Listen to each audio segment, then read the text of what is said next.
Live from Augusta, you're watching News 12 at 6 o'clock. A Florida woman missing since Tuesday in Allendale County found alive and safe. 27-year-old Jessica Rapsis left her home in Jacksonville to see family, according to her friends, but she never arrived, and authorities later found her car on a set of railroad tracks in the town of Martin. They found some of her belongings nearby, but no sign of Jessica. SLED, DNR, local law enforcement all using helicopters and bloodhounds to track her down, while her family and friends prayed for her safe return, and those prayers were answered this morning. Good evening. Thanks for joining us. I'm Richard Rogers. And I'm Zaina Halliburton. Just before midday today, SLED confirmed that Rapsis was found alive and safe, not far from where she went missing. Your Kennedy Payne is live at the Allendale County Hospital. And Kennedy, this is really great news for the family and a breath of relief for everyone hoping for Rapsis to be found safe. Yes, definitely great news for the family, and the sheriff's office as well said they are so grateful for this outcome. It's not typical that you see one like this, and they did not know which way it was going to go, but truly so grateful for everyone involved being cooperative and willing to help out, especially the owner of Creek Plantation where she was found, and also saying that she was brought here to the Allendale County Hospital around 11:15 this morning. As you can see behind me, she was brought up this ramp and through this door right here, and they just said that they had so many people out looking for her, nearly 25 to 30 law enforcement officers. They had DNR, they had 3 helicopters, bloodhounds, just everyone really searching for her. So take us through it. This morning, she's picked up by a pickup truck. That's all we know. Do you know anything more about who was in that pickup truck and about what time that was when she was discovered? Well, what I know, Richard, is that the Allendale Sheriff's Office was preparing for a briefing to talk about her search around 9:30. Not long after that, I do not have an exact time, that SLED dispatched a call to them saying that she was found. When they arrived, she was in the back of a pickup truck. Now, they said it was not a law enforcement. That vehicle was not law enforcement. They are not sure, could not tell me what vehicle that was, whether it was someone who worked at Creek Plantation or a contractor or something like that. But she was found safe, no injuries. The only thing was just outside elements, some mosquito bites. And Kennedy, you were out there all morning, even when they still were looking before her, before midday today. What was that moment like, just being there when they actually found her? Well, Zaina, it was emotional because I had followed law enforcement and the ambulance here to the hospital, and I myself did not know what that outcome was. Nothing was confirmed, and if I'm going to be completely transparent, seeing the stretcher, I still wasn't sure whether she was alive or injured. So to find out that she was here alive, like I said, I'm going to be completely transparent. I was moved to tears and honestly completely grateful that this is the outcome that we saw today. A lot of times cases like this don't turn out with a good outcome. Have you seen any sign of family around the hospital today? Well, I actually don't have that confirmed. What I can say is that I did see a woman and a man that looked like they may have been her parents. However, that's not fully confirmed. They did give SLED a hug. They hugged officers. I'm not sure completely if that was her parents. The car did have a Florida tag. They were transported into the back of the building. No doubt. Sounds like family to me, right? It does. And just, again, thankfully, good news at the end of this. She's been missing since Tuesday, so we're just happy to know that she is safe. Thank you, Kennedy, for following this all day for us. The other details will come to light when they can, and we'll pass along just as soon as we learn more about that situation. But good news to report tonight. Kennedy Payne, thanks. Also ahead tonight, Thompson Mayor Benji Cranford speaking on the record now with News 12 just days after he was arrested by GBI agents. Exclusive video right there that we captured the moment he's taken into custody following a city council executive session. Cranford is facing a felony charge for allegedly buying a bottle of gin and then purposefully putting it in the path of state prisoners. He quickly bonded out of jail yesterday and says he will continue serving as mayor. You're Sydney Hood, live in our newsroom now. And Sydney, you spoke with Cranford on the phone today about those charges he's facing. What did he have to tell you? Well, he says he's busy, so he cannot meet in person at this time, but he did agree to answer questions by phone, to which he told me he did nothing wrong here. A shocking moment in Thompson. Did you expect this? No, ma'am, I didn't. Mayor Benji Cranford arrested minutes after ending a council meeting. I don't have a clue. Don't know. Don't know where it come from, how it come from. know where any of this came from? No, ma'am. Not until the GBI talked to me. But no, I didn't know why it comes, what caused them to do it or anything. They said there was a 911 call. The GBI says on June 6th, the Thompson Police Department requested them to conduct an investigation into an allegation that the mayor gave alcohol to inmates working in Thompson. What did the GBI tell you whenever they approached you, whenever they walked you out? They just told me they got 2 charges against me. I ain't even sure what the charges are. Something attempting to commit a felony. I don't know how you attempt to commit something. You attempt to but who knows? Mayor Cranford is charged with furnishing prohibited items to inmates and criminal attempt to commit a felony. They're accusing you of supplying a bottle of gin to these prisoners from Jefferson County. That's correct, and I know no prisoner in Jefferson County and didn't know of no detail that day. That they accused. That was months and months ago. I don't even remember that day. Not that I, who remembers what they do on every day? As for what's next, the mayor says nothing will change on his end. Well, why would I resign? I'm the mayor and I'm doing this for the people. I've done nothing wrong. I have no plan to resign. I'm here till they run me off. Tell me he'll appear in court in the future, but did not have a date at this time. And we heard him say, I don't know, a number of times in that interview, and maybe those questions will come to light as this moves forward in the legal process. Definitely, only time will tell. But Sydney, thanks so much for staying on top of this. I know she was waiting all morning for that phone call. Happy that we did hear from him today. Sydney, thanks.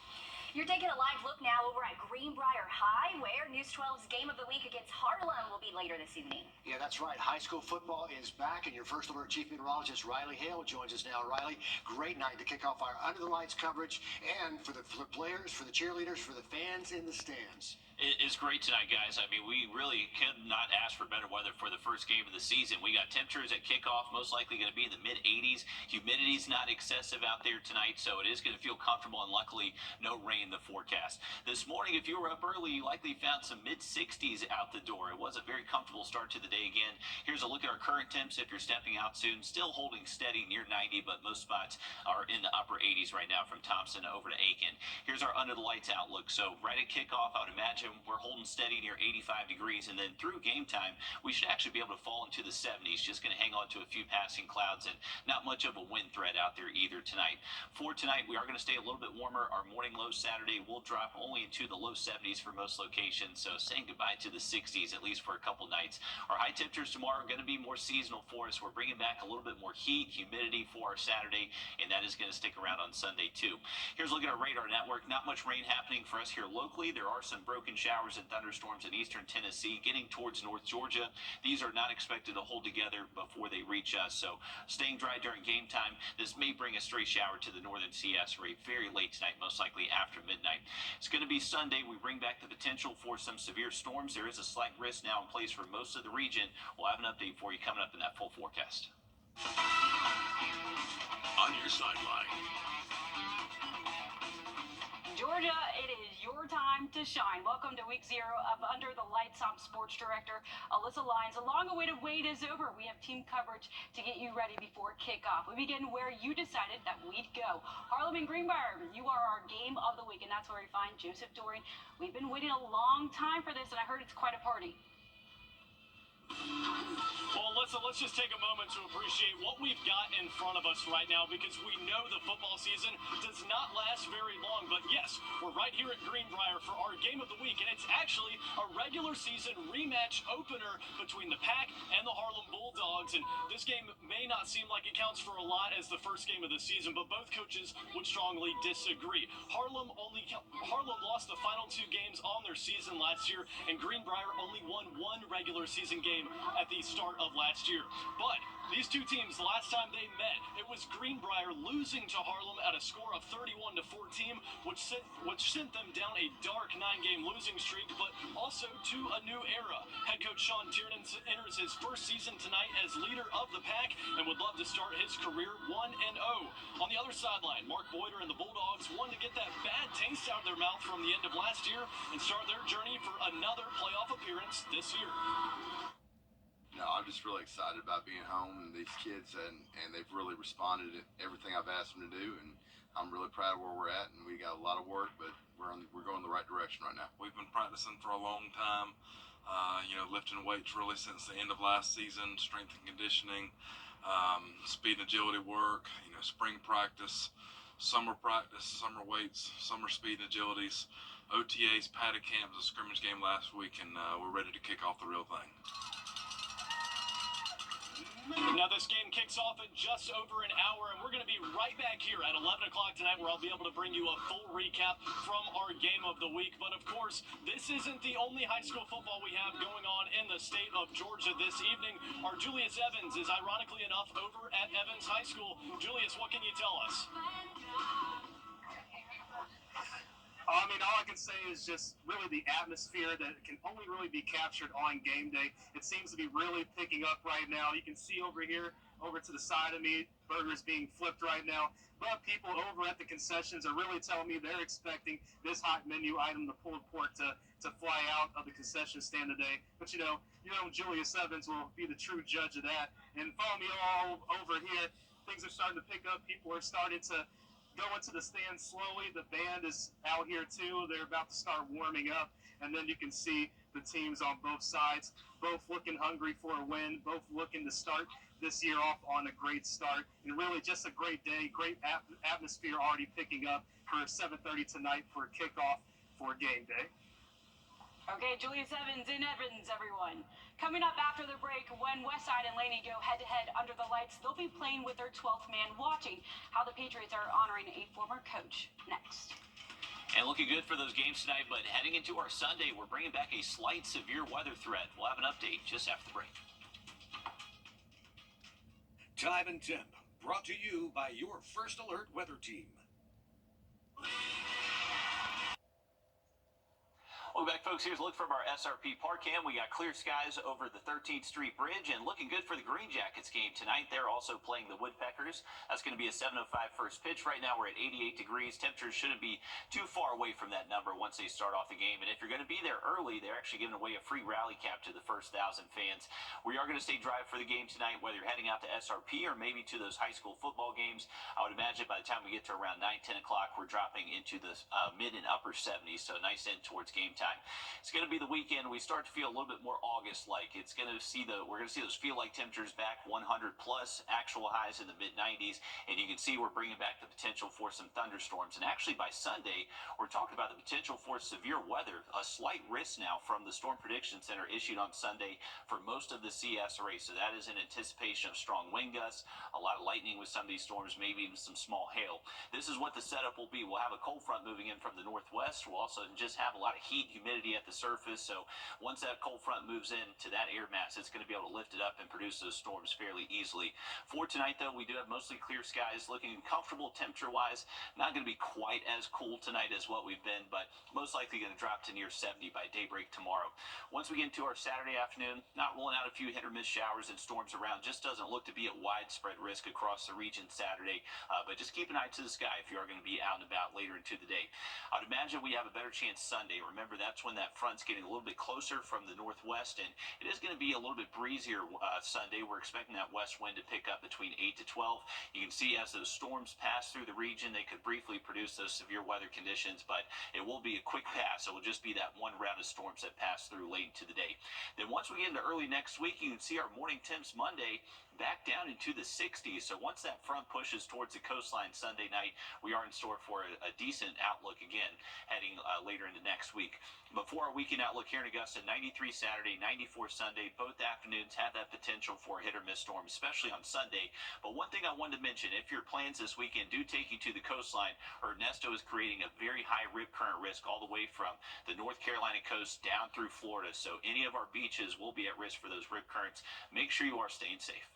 All right, football weather is upon us. It seems like it's going to be a beautiful night. Two coaches on Westside High School's football team were counting down the days until tonight when the Patriots play Laney. They previously coached there together. This game was supposed to be memorable. Now, only one half of the pair will be there to coach them through it. Coach Tim McLean, or Coach Mack, if you will, passed in March.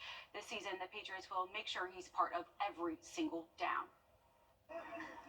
There was a missing piece of Westside sideline. No, it isn't as obvious as a chipped W, but it might as well be. There was nothing more stamped than that of the red, white, and blue on Coach Mack's heart. there was no doubt we was going to take this season and honor him. While we at practice, in the building, weight room, wherever, we just know that Coach Mack still lives and he will always be in our hearts. Coach Mack passed away unexpectedly in March. His heart gave out, but it still beats to the rhythm of a Patriot. He's going to see it all from start to finish. Hey, I want us to put on the show. I want you to put on the show. So this season, when they gear up, they'll carry more than their weight on their shoulder pads, playing for the one that carried the weight of the Patriots on his shoulders. He said, adversity gonna happen. We just gotta push through every time. You just can't give up. You got to keep persevering. You just got to keep working hard, no matter how tough, no matter how hot, no matter how banged up, beat up you are, man. You just got to handle the adversity, and that's what he preached to our kids. Because his way will forever be the Patriot way. 1, 2, 3, hey! They end every single practice like that, making sure he's still part of everything that this team does. And he's certainly with them. Thanks for that, Alyssa. Still ahead, one Wilkes County Sheriff candidate is facing charges for alleged sexual battery. Still ahead, the previous charges we also found when digging deeper into his history. First Alert Radar, powered by Jim Hudson Automotive Group. I'm Donald J. Trump. Content of this advertising. Let's celebrate the red, white, and you. It's the Rooms to Go Labor Day sale.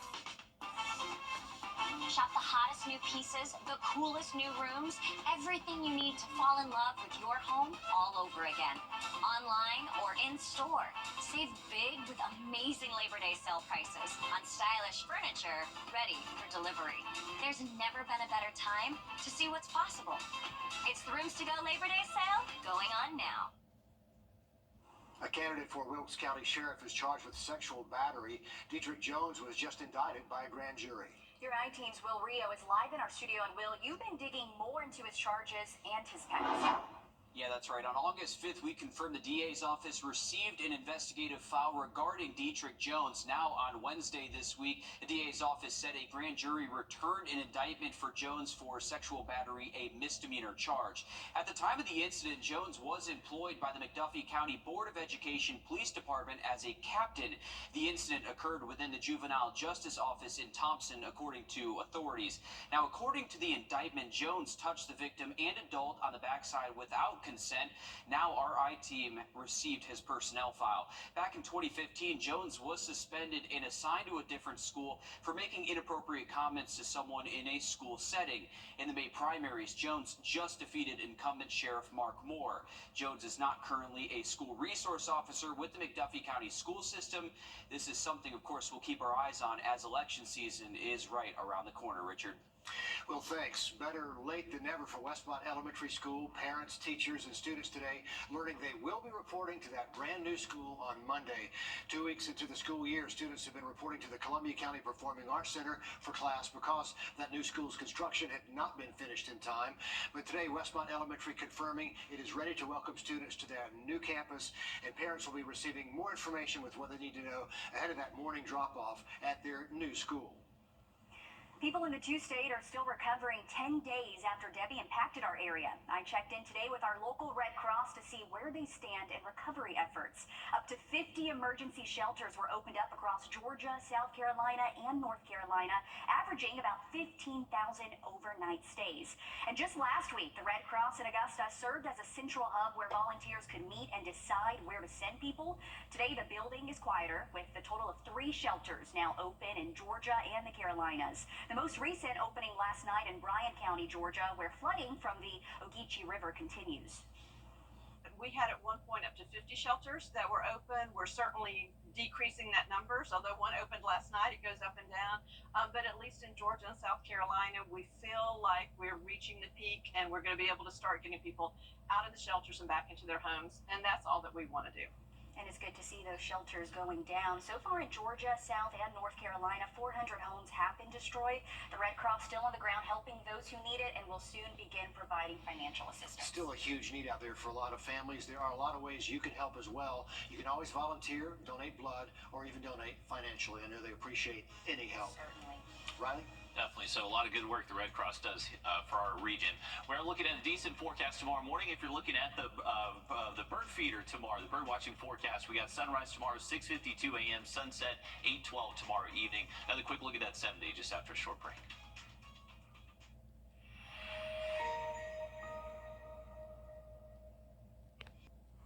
Here's a look back at our high temperatures over the last couple of weeks. You can see we've been on a nice little, relatively cool streak over the last 3 afternoons with high temperatures, but just below average. We had a nice little cool streak early last week as we did have Debbie pass through the region. Last Tuesday, we actually only had a high temperature of 76 degrees, believe it or not, and that was actually not even a record. The record for the coolest high temperature that day, 70. Absolutely incredible. We actually hit that. That was well back in the 1800s. Here's a current look at some of our tower cam views. We got temperatures right now, upper 80s for us here in the CS area, a little bit hotter there in Atlanta, currently at 91 degrees, but we do have mostly sunny skies, no rain in the forecast, so looking good for the Green Jackets game tonight, also those high school football games, or if you're heading out just for a date night tonight, looking good out there. Now, as we head past midnight, there potentially could be a late day or a late night shower that does show up for some of our northern counties. Not really expected to hold together, though, by the time it reaches I-20. Tomorrow morning, we're going to see a few passing clouds. Temps will be near 70 to start off the day, and then those high temps should be able to work their way into the low and mid 90s. There's our 20% chance for rain heading late into the day on Saturday. Sunday is when we bring back the severe weather threat. Those storm chances do look highest mainly after 2 p.m. and lasting through sunset. These storms will be capable of producing some strong winds, cloud to ground lightning, heavy rainfall, those usual threats we're talking about with summer storms. So just make sure you are staying weather aware through the weekend. Will do, Riley. Thanks for the update there. Our next live update comes at the top of the hour on 26 News. And then join us back on News 12 at 11.